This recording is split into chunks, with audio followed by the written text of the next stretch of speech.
Robbie Wong here with another Magic the Gathering Brawl game. Still playing Niv Mizzet Reborn. Another way to kind of think of this is kind of the way you want to see your cards too. You want to see these cards first, ramp spells, point removal, sweepers to catch up if they're a bit faster and trying to get underneath you, and then these are finishers / value engines to finish off the game. One cheeky Field of the Dead, counter spells, hand removal, and Night of Autumn. So let's go ahead and get into it. Would be interested in a future build to have Rada in there as potential ramps / play to the board. It's really interesting. I think the next time we fire up, we'll have him traded out for something else. I've said this repeatedly, but a really good way to maximize your efficiency is whenever you see your opponent's commander to make some judgment calls based off of that. That needs to be a part of your mulligan decision, not dissimilar to when you play Constructed and you see your opponent have a companion. You can start to make a couple assumptions about what they're playing, what's in their deck, etc., etc. Okay, so for instance, I know Knights. I'm going to be looking in my opening hand for removal and sweepers. That's great. The only thing that I wish this Dream Trawler wasn't here. I wish this was a Mana Rock, and I wish this was removal, but this will do it. So we're going to keep Mardu Knights. Their removal is probably going to be pretty good as well, so I'm not going to count on my stuff sticking. That should make Dream Trawler very appetizing. Courteous opponent, hello. So we're going to go Watery Grave, tap, and pass, and wait for the inevitable 1-drop, 2-drop Knight, Knight of the Ebon Legion, the Faithful Knight. Called it. Okay, so let's assume that they're slightly aggressive build, so we're going to try and save ourselves some damage whenever we can, and we're going to go ahead and fire off. Ooh, weird lag. Going to go and fire this off before Knight of the Ebon Legion becomes scary big. That's a fine card to spend your removal on, in my opinion. Smitten Swordsmith. Missing red mana, also worth noting. I do kind of like, because these decks are built around the synergies that your commanders provide. If I have the counterspell here, I kind of like to target that that turn that it could potentially come down. I think we're going to go ahead and continue to 1-for-1. Keep buying us time to draw.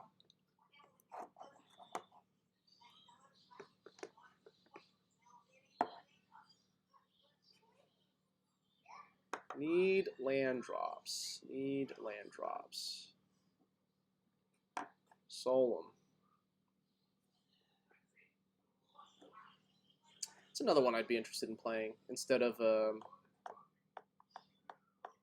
my Sultai card. Okay, this is not a good place to be. Missing land drops. You do not want to be missing the land drops with this deck. So.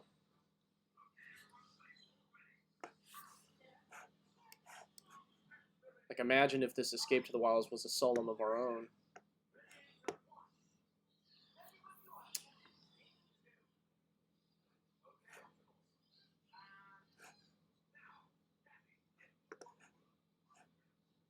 Oh, good. Just equipment. All right, we did it. We got to 5. And we will definitely keep that there. Okay, so if they play to the board, we're going to Niv Mizzet. If they just keep playing equipment and Dirtle, we will Escape to the Wilds and keep trying to build up. Dream Trawler, I imagine, in this matchup is going to be incredible. So this is kind of what we were talking about earlier. Saving the counterspell for the commander.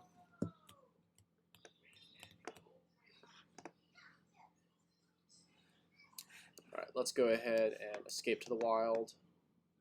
You know what? That's a mistake. We should have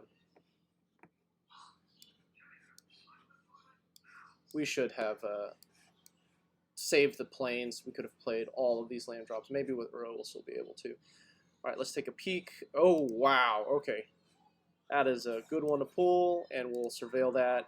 We could use it, but we also now have enough to Uro. Can we do it on the same turn? I think I'm short green mana.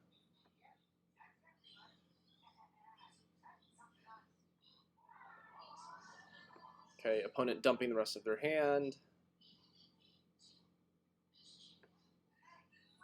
I think I'm going to go ahead and get my guaranteed 2-for-1. Okay, so can I do this and Kaya's Wrath?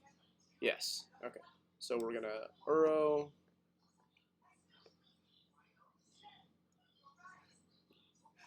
Oh, it has to be from her hand. Look at that. Learning something. Alright, now we don't need the 5th mana. Let's go ahead and Triome. And let's get our guaranteed 2-for-1. This might be a concession Wrath. Okay, opponent sticking it out. So this is the point of the game where our hand has run really low. Niv Mizzet's going to come in, recharge us, and then we're going to surge ahead. I mean, like, this is good for the opponent, right? Their mana ramp turned into extra cards, but they're not going to be able to keep up with this flow. All 3 of these are going to be good value cards for this. We're going to play Niv Mizzet.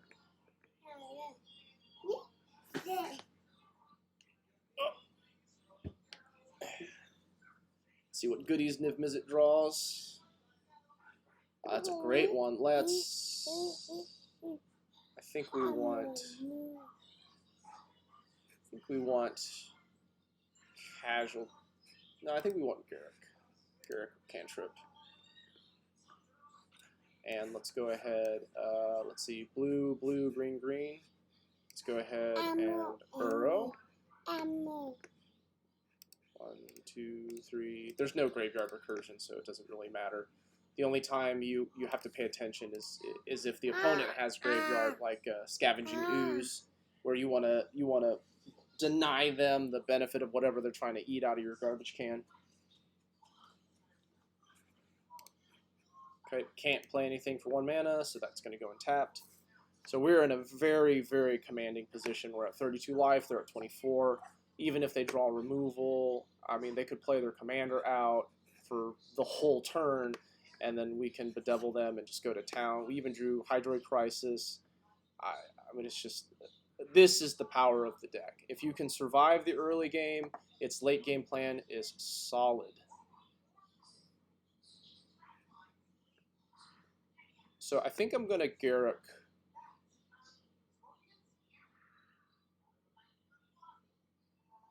Yeah, let's Garrick. And let's just keep diversifying our threats. I don't think our opponent is playing any sweepers, but if they are, Garrick will survive and sweep the board. I don't think it's worth it to...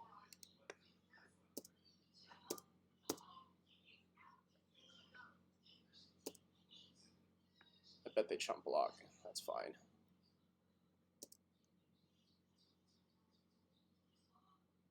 Right, so these 2 cards have to be really good in order for them to be pulled out of this.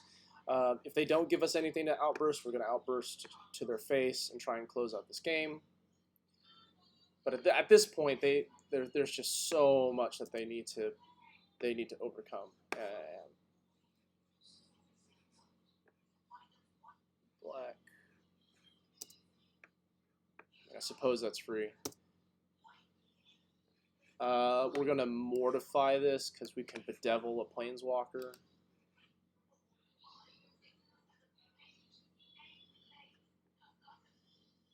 Yeah, it is. Not looking good for our opponent. If you want to play optimally, you need to do the math to determine if you need that mana or not. But we're rapidly approaching garbage time, so. Okay, so that will survive point removal. Yeah, this is.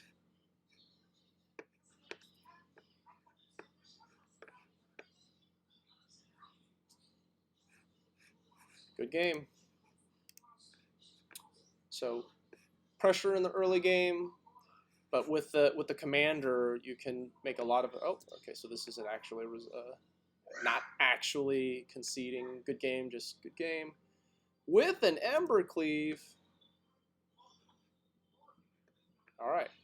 But right, the early game pressure, and you can mitigate a lot of that with the knowledge of the commander and shaping your opening hand to make sure you have what you need. The free mulligan goes a long ways too. That's not present in constructed. So if you really take advantage of it, this deck has a lot of legs to stand on. And the weakness of being 5 colors is if your mana base isn't secure, you run the risk of being stranded. And we were almost stranded there on turn 5 when we missed our 5th land drop, but able to quickly pull ahead. And that's the weak spot. And if you can defend that Achilles heel, then the late game is gravy.